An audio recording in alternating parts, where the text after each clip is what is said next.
The small-town courthouse buzzed with quiet murmurs as people settled into their seats, waiting for the day's cases to begin. Among them was Marcus Johnson, a tall, sharply dressed man with an air of calm confidence. He sat patiently, flipping through some papers in his hands, preparing to contest a traffic ticket he believed was unjust. Across the room, Officer Daniel Grayson leaned back in his chair, arms crossed, wearing a smug grin. His posture screamed arrogance, and his eyes darted around the room like he owned the place. Officer Grayson had pulled Marcus over just a week earlier. The stop had been unusual from the start. Marcus had been driving home after a long day when blue lights flashed behind him. Confused but cooperative, he pulled over immediately. When Grayson approached the car, his tone was dismissive. "License and registration," he barked, barely giving Marcus time to respond. After checking the documents, Grayson accused Marcus of reckless driving, claiming he'd swerved unnecessarily, even though there wasn't another vehicle in sight. Marcus protested politely, explaining that he hadn't done anything wrong. But Grayson wouldn't listen. Instead, he wrote out a citation and handed it to Marcus with a smirk. Now, standing in court, Marcus felt a mix of frustration and determination. He knew the ticket was unfair, but he also understood how these situations could escalate quickly. So, he chose to stay composed. As the judge called the case, Marcus rose to his feet and began presenting his side of the story. His voice was steady, his words clear and respectful. He explained that he had followed all traffic laws and even pointed out inconsistencies in Grayson's report. But instead of listening, Grayson rolled his eyes and let out a soft laugh. The "tsak" sound echoed faintly in the otherwise quiet courtroom. A few heads turned toward the officer, curious about what seemed so amusing. Grayson didn't seem to care. In fact, he glanced at his fellow officers seated nearby and exchanged knowing looks as if sharing a private joke. It was obvious they found the whole situation entertaining, watching this black man try to defend himself against their colleagues' authority. Their body language said it all: slouched postures, suppressed grins, and occasional whispers. Marcus noticed every detail, but he didn't let it show on his face. Inside, though, his patience was wearing thin. He took a deep breath, reminding himself why he was here. This wasn't just about a ticket. It was about principle. Growing up, Marcus had learned early on that life often demanded more resilience from him than others. Whether it was being followed around stores or stopped repeatedly by police while running errands, he'd faced prejudice countless times. Yet, each experience only strengthened his resolve to rise above it. As Marcus continued speaking, Grayson grew bolder. At one point, he interrupted, saying, "Your Honor, I think we've heard enough. People like him always have excuses." The remark drew gasps from a few spectators, while others shifted uncomfortably in their seats. Judge Thompson frowned, clearly unimpressed by the officer's lack of professionalism. Still, Grayson appeared unfazed, leaning back in his chair, again looking almost bored, but Marcus wasn't intimidated. If anything, the officer's behavior fueled his determination. He locked eyes with Grayson momentarily, silently vowing not to back down. Something inside him clicked. It was time to remind everyone in that room, including Officer Grayson, that assumptions based on appearances can be dangerously wrong. And little did anyone know, Marcus was about to deliver a lesson none of them would forget anytime soon. While Officer Grayson continued his mocking behavior in the courtroom, no one, not even the judge, knew the full story of the man standing before them. Marcus Johnson wasn't just another citizen trying to fight a traffic ticket. Beneath his calm exterior lay years of dedication, sacrifice, and service to his country. He was a highly trained agent with the United States Secret Service, USSS, entrusted with protecting some of the most important figures in the nation. But today he had chosen to leave that title at the door, hoping to resolve this matter like any ordinary person. Marcus's journey to becoming a Secret Service agent hadn't been easy. Growing up in a modest neighborhood, he'd faced challenges. Early on, his parents worked tirelessly to provide for their family, instilling in him values of hard work, integrity, and perseverance. From a young age, Marcus dreamed of making a difference in the world. Inspired by stories of heroes who stood up against injustice, he set his sights on a career in law enforcement. After earning a degree in criminal justice, he joined the ranks of the USSS, where his sharp mind, quick thinking, and unwavering ethics quickly earned him recognition. Over the years, Marcus had worked on high-profile cases, including counterfeiting operations, cybercrime investigations, and protective details for top government officials. His colleagues respected him not only for his skills, but also for his ability to remain level-headed under pressure. Despite his accomplishments, Marcus never sought attention or glory. To him, being an agent wasn't about power. It was about serving others and ensuring safety for everyone, regardless of race, background, or status. But today, as he stood in that courtroom, none of that mattered to Officer Grayson, or so it seemed. The officer's dismissive attitude and condescending remarks were nothing new to Marcus. Throughout his life, he'd encountered people who judged him based on the color of his skin rather than the content of his character. What made this moment different was the sheer audacity of Grayson's behavior. Here was a man sworn to uphold the law, yet he acted as though he were above it, treating Marcus like someone unworthy of respect. Despite the tension in the room, Marcus refused to let Grayson's antics shake him. Deep down, he knew revealing his true identity would silence the officer instantly, but doing so felt wrong. This was supposed to be a fair process, a chance for justice to prevail without relying on titles or badges. Still, as the minutes ticked by and Grayson's mockery grew louder, Marcus couldn't help but wonder if staying silent was the right choice.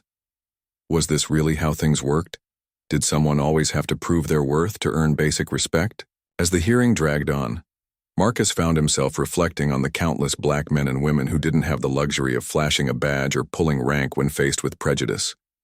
For many, encounters with law enforcement ended far worse than this. The thought weighed heavily on him, reminding him why he dedicated his life to public service in the first place. If anything good could come from this situation, maybe it would be an opportunity to shine a light on the systemic issues plaguing society, and perhaps teach Officer Grayson a lesson he wouldn't soon forget. Little did anyone know, Marcus was already planning his next move. While Grayson smirked and whispered jokes to his fellow officers, Marcus quietly prepared to reveal a side of himself that none of them expected. The courtroom might have underestimated him, but they were about to learn that appearances can be deceiving, and sometimes the quietest voices carry the most authority. The tension in the courtroom reached a breaking point as Officer Grayson's mockery grew more blatant. His chuckles echoed faintly, punctuating Marcus's every word like a cruel reminder of the disrespect he was facing. "Your Honor?" Grayson interjected once again, his tone dripping with sarcasm. "I think it's clear we're dealing with someone who thinks rules don't apply to him." The comment drew a few snickers from the officers seated behind him, their smirks reinforcing the sense that this was less about justice and more about power. Marcus felt the weight of their stares, but instead of reacting, he stood taller, his expression calm yet resolute. He had endured enough. For weeks, he'd replayed the traffic stop in his mind. The way Grayson had treated him like a criminal without cause, the dismissive tone, the unnecessary aggression. And now, here they were in court, where Grayson continued to belittle him, as if his words carried no value. But Marcus knew better than to let anger take over. Instead, he decided it was time to turn the tables. Without saying a word, Marcus reached into his suit jacket. The movement caught everyone's attention. Heads turned, eyes locked onto him, and for a brief moment the room fell silent. Was he reaching for something? A weapon? Paperwork? No one knew what to expect. Even Judge Thompson leaned forward slightly, her brow furrowed in curiosity. Grayson, still leaning back in his chair with an air of superiority, suddenly tensed. For the first time since the hearing began, his smirk faltered. Then Marcus pulled out a sleek black leather wallet and opened it with deliberate precision. Inside was a badge gleaming under the fluorescent lights, a golden emblem unmistakably marking him as a member of the United States Secret Service. The effect was immediate. Gasps rippled through the gallery. Spectators exchanged wide-eyed glances, whispering frantically among themselves. Judge Thompson straightened in her seat, her expression shifting from confusion to astonishment. And Grayson froze completely, his face pale as though all the blood had drained away. For a moment, time seemed to stand still. Marcus held the badge up long enough for everyone to see, ensuring there was no mistaking its significance. Then, lowering it slowly, he introduced himself in a voice steady and commanding. "Your Honor, my name is Special Agent Marcus Johnson of the United States Secret Service. I believe this case requires us to address not only the facts at hand, but also the troubling behavior displayed by Officer Grayson today." The words hung heavy in the air. Every syllable carried authority, leaving no room for doubt about who Marcus truly was. The transformation in the courtroom was palpable. Those who had doubted him moments ago now looked at him with newfound respect, and perhaps a hint of embarrassment for having underestimated him. Meanwhile, Grayson sat motionless, his earlier bravado replaced by sheer panic. His mouth opened as if to say something, but no sound came out. It was as though reality had crashed down on him, forcing him to confront the consequences of his actions. Judge Thompson cleared her throat, visibly shaken. "Agent Johnson," she said, emphasizing his title, "please proceed." Her tone had shifted entirely, now laced with deference. Marcus nodded politely before continuing, laying out his argument with clarity and precision. He didn't raise his voice or gloat about his position. Instead, he used the moment to underscore the importance of fairness and accountability, not just for himself, but for everyone affected by biased policing. As Marcus spoke, the atmosphere in the room changed dramatically. What had started as a routine traffic case had morphed into something much bigger. Officer Grayson's arrogance had unwittingly exposed deeper issues within the system, and Marcus wasn't going to let the opportunity pass without addressing them. Though he hadn't planned to reveal his identity, he realized now that it might be the only way to make people listen. Justice, after all, shouldn't depend on rank or recognition, but sometimes a little shock was necessary to wake people up. The courtroom, once filled with murmurs and smirks, now felt like a scene frozen in time. The golden emblem of Marcus's Secret Service badge seemed to cast a spotlight on the ugly truth that had been lurking beneath the surface all along. Officer Grayson, who just moments ago had been laughing and exchanging knowing glances with his colleagues, was now visibly shaken. His face turned ashen, his hands gripping the edge of the witness stand as if trying to steady himself. For the first time, he looked small, diminished by the weight of his own arrogance. Judge Thompson, sensing the shift in tone, called for order. "Agent Johnson," she said firmly, her voice cutting through the stunned silence, "please step forward." Marcus complied, walking with measured steps to the front of the room. Every eye followed him, some curious, others guilty, but all undeniably captivated. As he stood before the bench, Judge Thompson studied him intently, her expression unreadable. Finally, she spoke. "Would you care to elaborate on your statement regarding Officer Grayson's conduct?" Marcus nodded, his demeanor calm yet commanding. "Your Honor," he began, addressing not only the judge but the entire courtroom, "this case is about more than a traffic citation. It's about how people are treated differently based on preconceived notions. When Officer Grayson pulled me over, he didn't see a law-abiding citizen. He saw someone he thought he could intimidate. And today, in this courtroom, he continued that same pattern of behavior, mocking me and dismissing my words as if they held no merit." The judge listened intently, occasionally jotting notes on a legal pad. Spectators leaned forward in their seats, hanging on to every word. Meanwhile, Grayson squirmed uncomfortably, his earlier bravado replaced by a desperate attempt to maintain composure. He glanced around the room, searching for support from his fellow officers, but found none. They avoided his gaze, clearly realizing they were witnessing something far bigger than any one person. Marcus continued, his voice unwavering. "I chose not to disclose my identity because I believed I should be treated fairly regardless of my profession or rank. Unfortunately, that hasn't been the case here. Instead, Officer Grayson has demonstrated a lack of professionalism and respect, not qualities we expect from those sworn to serve and protect. By now, whispers had erupted throughout the gallery. Some spectators muttered angrily about Grayson's behavior, while others expressed admiration for Marcus's poise under pressure. A few reporters present scribbled furiously in their notebooks, already anticipating the headlines this story would generate. The tension in the room was electric, a mix of shock, disbelief, and growing outrage. Officer Grayson finally found his voice, though it trembled as he spoke. "Your Honor, I didn't. No," he stammered, trailing off as he realized how weak his excuse sounded. Marcus turned to look at him, his expression neither angry nor triumphant but resolute. "That's exactly the problem," Marcus said evenly. "You didn't bother to know. You made assumptions based on appearances, and those assumptions led to unfair treatment.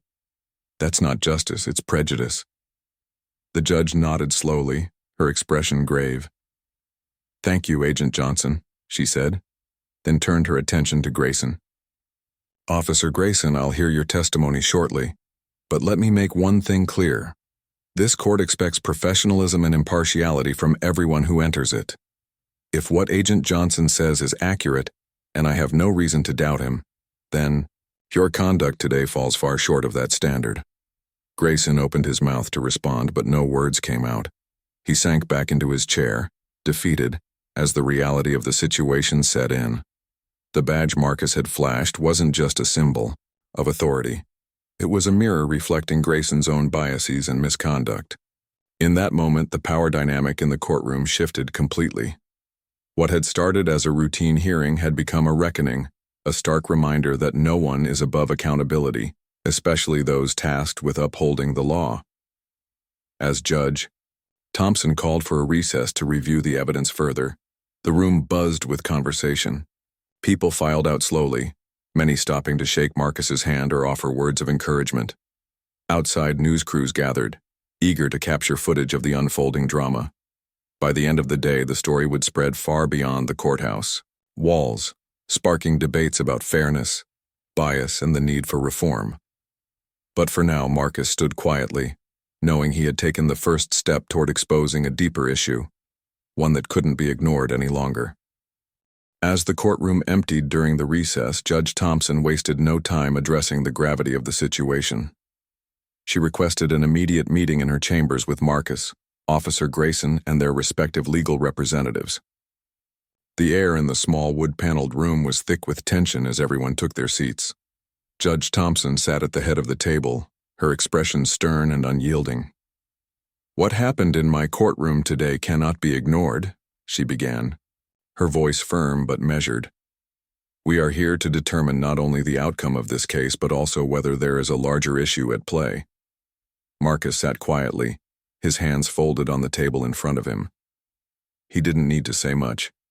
His presence alone spoke volumes. Across from him, Officer Grayson fidgeted nervously, his usual bravado replaced by visible discomfort. His attorney tried to defend him, offering weak explanations about miscommunication and misunderstandings, but Judge Thompson wasn't buying it. "Agent Johnson has raised serious concerns about bias and misconduct," she said, cutting off the lawyer mid-sentence. "These allegations demand thorough investigation." The judge turned her attention to Marcus, inviting him to share more details about his encounter with Grayson. Calmly and methodically, Marcus recounted the events leading up to the traffic stop, the unnecessary flashing lights, the dismissive tone, the baseless accusations. He described how Grayson had refused to listen to his explanations, instead, focusing solely on issuing a citation. "It wasn't just about the ticket," Marcus explained. "It was about being treated as guilty before given a chance to prove otherwise." Grayson's face flushed red as Marcus spoke, his eyes darting around the room as if searching for an escape. When it was his turn to respond, he stumbled over his words, claiming he hadn't realized Marcus was a Secret Service agent, and insisting he would have acted differently if he'd known. But even his own lawyer seemed skeptical, occasionally, glancing down at the table rather than meeting anyone's gaze. Meanwhile, news of the incident began spreading like wildfire.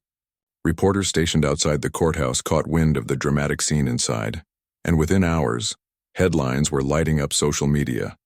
Secret Service agent faces racist treatment in court, and officer mocks black man, then freezes when truth comes out. Local activists quickly organized protests outside the police station, demanding accountability for Grayson and systemic reform within the department. Community leaders held press conferences, praising Marcus for standing up against injustice, while calling for greater transparency in law enforcement practices. Back in chambers, Judge Thompson made it clear that the matter wouldn't end with a simple verdict. She ordered an independent review of Grayson's conduct, including an audit of his past cases to identify patterns of discriminatory behavior. She also instructed the local police chief to launch an internal investigation, warning that any attempts to sweep the issue under the rug would result in severe consequences. This isn't just about one officer or one case, she emphasized. It's about restoring trust between law enforcement and the communities they serve. For Marcus, the day's developments were bittersweet. On one hand, he felt vindicated. His decision to reveal his identity had exposed deep-seated biases that might otherwise have gone unnoticed. On the other hand, he couldn't help but think about all the others who didn't have a badge to flash when faced with similar treatment. As reporters clamored for interviews and supporters praised him for his courage, Marcus remained focused on the bigger picture. He knew this moment was an opportunity to spark real change, not just for himself, but for countless others who deserved fairness and respect. By the end of the day, Grayson was placed on administrative leave pending further investigation, and the story had captured national attention. Social media platforms buzzed with discussions about racial profiling, police accountability, and the importance of treating every individual with dignity. For Marcus, the fight was far from over, but he was ready. He understood that moments like these weren't just about personal victories. They were about paving the way for a better future. And as he left the courthouse, surrounded by a mix of cheers and jeers, Marcus resolved to keep pushing forward, no matter how difficult the road ahead might be. The fallout from the courtroom incident was swift and far-reaching. Officer Grayson, once confident in his authority, now found himself at the center of a storm he couldn't control. The independent review ordered by Judge Thompson revealed troubling patterns in his behavior. Investigators uncovered numerous cases where Grayson had targeted black drivers during traffic stops, often issuing citations with little to no evidence. Complaints against him, many of which had been dismissed or ignored in the past, were suddenly thrust back into the spotlight. It became clear that this wasn't an isolated incident. It was part of a disturbing trend. As news of the investigation spread, public outrage grew louder. Protesters gathered outside the police station daily, holding signs that read, "Justice for all," and "No more racial profiling." Community leaders organized town hall meetings, inviting residents to share their own experiences with police misconduct. Dozens came forward recounting stories eerily similar to Marcus's, being pulled over without cause, subjected to disrespectful treatment, and dismissed when they tried to speak up. For many, seeing Marcus stand up to Grayson gave them the courage to share their voices. The movement quickly gained momentum, drawing support from activists across the country. Inside the police department, tensions ran high. Some officers defended Grayson, arguing that he was being unfairly singled out. Others, however, privately admitted that his behavior had long been a problem, one they had hoped wouldn't come to light. The chief of police, under mounting pressure from city officials and the public, issued a formal apology and promised sweeping reforms. He announced mandatory bias training for all officers, the implementation of body cameras, and the creation of a civilian oversight board to review complaints against law enforcement. While some praised these steps as necessary progress, others criticized them as too little, too late. For Marcus, the aftermath was both empowering and exhausting. Reporters hounded him for interviews, eager to hear more about his experience. Social media flooded with messages of gratitude, calling him a hero for exposing Grayson's misconduct. But Marcus didn't see himself as a hero. He saw himself as someone who had simply refused to stay silent. "This isn't about me," he told a local journalist during one rare interview. It's about every person who's ever been treated unfairly because of the color of their skin. If my story can help bring attention to that, then I'll keep speaking out. Despite the positive changes beginning to take shape, Marcus faced backlash as well.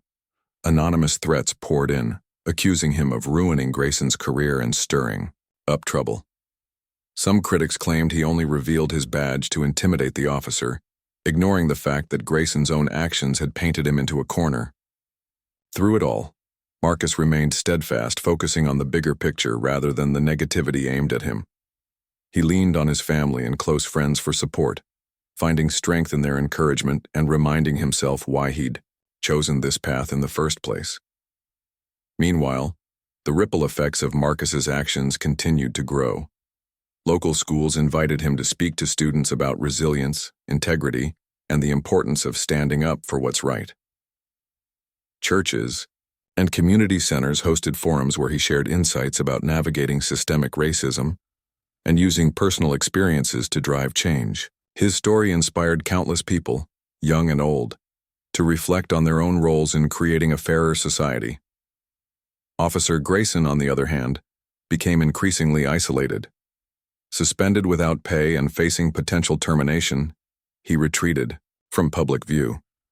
Rumors swirled about his mental state, with some claiming he regretted his actions while others insisted he still didn't understand what he'd done wrong. Either way, his downfall served as a cautionary tale, a stark reminder that power wielded without accountability could lead to devastating consequences. By the time the dust began to settle, Marcus realized something important. True justice wasn't just about punishing bad behavior. It was about building systems that prevented such behavior in the first place. As he looked around at the growing coalition of supporters demanding reform, he felt hopeful. Change wouldn't happen overnight, but every step forward mattered. And if Marcus's courage had sparked even a small piece of that progress, he knew it would be worth it. Marcus knew the fight for justice wasn't over just because Officer Grayson had been suspended. The courtroom incident had opened a door, and Marcus was determined to step through it, not just for himself, but for everyone who had ever felt powerless against systemic bias. He began attending city council meetings, testifying passionately about the need for accountability in law enforcement. His words carried weight not only because of his position as a Secret Service agent, but also because of the raw honesty with which he spoke. Every day people are judged by their appearance instead of their actions, Marcus told the council members during one session. When someone is pulled over or questioned simply because of the color of their skin, it sends a message that they don't belong, that they aren't equal. And when officers like Grayson act without consequences, it reinforces that harmful belief. The room fell silent as Marcus continued, sharing examples from his own life and those of others he'd met since the incident. He spoke about the fear many black families felt when their loved ones left the house, never knowing if they'd return home safely. He talked about the frustration of being treated as guilty until proven innocent, despite following all the rules. And he emphasized that reform wasn't about punishing police. It was about ensuring fairness and trust between communities and those sworn to protect them. His testimony struck a chord. Council members listened intently, nodding along as he outlined specific changes. Better training on implicit bias, stricter oversight for officers with repeated complaints, and policies that prioritized de-escalation over confrontation. Local activists joined him at the podium, echoing his calls for action. Together they pushed for the creation of a civilian review board, a group of community members tasked with investigating allegations of misconduct independently. After weeks of debate, the council finally agreed, passing legislation that marked a significant step toward transparency. Word of Marcus's advocacy spread quickly, drawing national attention. News outlets featured interviews with him, highlighting his efforts to turn personal injustice into societal progress. Colleges and organizations invited him to speak at events, eager to learn how they could contribute to meaningful change. Each time he stood before an audience, Marcus reminded them that real reform required participation from everyone: lawmakers, law enforcement, and ordinary citizens alike. But not everyone supported his mission. Some critics accused him of using his badge to gain special treatment, while others claimed he was exaggerating the extent of the problem. Online trolls flooded social media with hateful comments, trying to discredit his work. Yet Marcus refused to let negativity derail him. Instead, he channeled the energy into fuel for his cause, focusing on the countless messages of gratitude he received from people inspired by his courage. As momentum grew, Marcus collaborated with local leaders to host workshops aimed at bridging gaps between police and the community. These sessions brought officers face-to-face with residents, encouraging open dialogue about fears, frustrations, and hopes for the future. At first, tensions ran high, with both sides hesitant to engage. But slowly, walls began to crumble. Officers admitted feeling misunderstood, while residents shared painful stories of mistreatment. By the end of each session, participants often left with a renewed sense of empathy and a commitment to do better. Through it all, Marcus remained grounded, knowing that lasting change took time. He celebrated small victories, like when the police department announced plans to require annual diversity training, or when the new Civilian Review Board held its first meeting. But he also stayed vigilant, aware that complacency could undo hard-fought progress. For Marcus, this wasn't just a moment, it was a movement, and he vowed to keep pushing forward, no matter how long it took, because every voice mattered and every action counted. Months after the courtroom incident that changed everything, Officer Daniel Grayson's fate was finally sealed. Following a thorough internal investigation, he was formally dismissed from the police force. The report detailing his misconduct painted a damning picture. Years of discriminatory behavior, unwarranted stops, and a blatant disregard for the principles of fairness and respect. For many in the community, the decision brought a sense of closure, but it also served as a sobering reminder of how deeply rooted these issues were. Justice had been served in this case, but Marcus knew there was still much work to be done. Grayson's dismissal didn't come without backlash. Some of his colleagues rallied behind him, claiming he was being made a scapegoat for broader problems within the system. Others argued that firing him wouldn't solve anything. It was merely a band-aid on a wound that ran far deeper. While Marcus understood their frustration, he believed accountability was an essential first step. "Change starts with consequences," he said during one interview. "If we allow people to act without repercussions, nothing will ever improve." In the wake of Grayson's departure, the city implemented sweeping reforms. Body cameras became mandatory for all officers, ensuring transparency during interactions with the public. Bias training programs were expanded, focusing not just on recognizing prejudice but also on fostering empathy and understanding. Most importantly, the newly formed Civilian Oversight Board began reviewing complaints against law enforcement, giving citizens a voice in holding officers accountable. These changes weren't perfect, but they represented progress, a foundation upon which to build a fairer future. For Marcus, the experience transformed him in ways he hadn't anticipated. Though he never sought recognition, his courage inspired countless individuals across the country. People wrote letters thanking him for standing up against injustice, sharing stories of how his actions gave them hope. Many young black men and women reached out, expressing interest in careers in law enforcement or national security. Moved by their enthusiasm, Marcus started mentoring them, offering guidance and encouragement as they navigated fields where representation was often lacking. He also continued advocating for reform, traveling to speak at conferences, schools, and community events. His message was simple yet powerful. True justice requires participation from everyone. "It's not enough to point fingers or wait for someone else to fix things," he would say. "We all have a role to play, whether it's speaking up when we see wrongdoing, supporting policies that promote equality, or simply treating others with kindness and respect." Despite the challenges he faced, Marcus remained optimistic. He saw glimpses of change everywhere, in the growing number of diverse recruits joining law enforcement, in the increased willingness of officers to listen to community concerns, and in the resilience of those who refused to stay silent.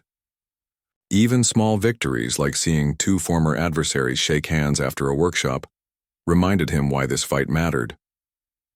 Looking back, Marcus realized the courtroom incident had been more than just a personal triumph. It had become a catalyst for something greater.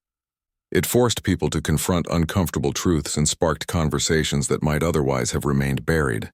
While he couldn't single-handedly dismantle systemic racism, he could and did inspire others to join the effort. As he stood before a crowd one evening, addressing a group of students eager to make a difference, Marcus felt a profound sense of purpose. Justice isn't about revenge, he told them. It's about creating a world where no one has to prove their worth based on the color of their skin, where every person is treated with dignity and respect. That's the legacy I want to leave behind. And with that, Marcus stepped off the stage, ready to keep fighting, for himself, for his community, and for generations to come.